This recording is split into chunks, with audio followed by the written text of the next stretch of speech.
Most relationships don't end because love disappears. In fact, both partners usually still love each other. The real reason is lack of intimacy. Love is still there, but intimacy fades when we stop meeting each other's deepest needs. So, what happens? We get stuck. Fear shows up. And the truth is, progress always begins with honesty, starting with yourself, not your partner. Too often people say, I feel this way because of you. That never works. Why? Because no one makes us feel anything. We choose our feelings. Someone's words may trigger us, but how we process it, that's on us. If instead you say, when you say that, I make myself feel this way, that's honest. And honesty opens the door to healing. Blame closes it. Now here's another truth. Fear often hides behind anger. Many of you know this. When we feel unsafe or disconnected, we can lash out. To our partner, it looks like aggression, but inside it's fear.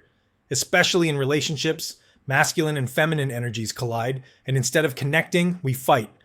Two people protecting themselves, but no one reaching each other. That's why vulnerability is so powerful. Owning your fear, your sadness, your truth, it cuts through the walls and reconnects hearts. But here's where it gets tricky. When fear lingers, we enter what I call the crazy eight. Back and forth between two emotional states, fear and anger, sadness and frustration. We swing until eventually we shut down into depression. Some escape this loop by overeating, overworking, shopping, or distracting themselves. Others numb out completely.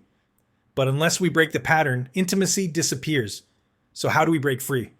First, understand that our needs drive us. Every human being needs certainty, variety, significance, connection, growth, and contribution. If those needs aren't met in a relationship, we'll try to meet them somewhere else, at work, with friends, even in destructive habits. That's why some people throw themselves into their jobs, because work gives them control, clarity, and recognition. But no job, no distraction can replace the fulfillment of a deeply connected relationship. And here's something important, especially for the men and women in the room. Men are wired to please their partners. When a man feels he can't make his woman happy, when he feels like no matter what he does, he's failing, that's devastating. Even if he stays inside, he feels worthless.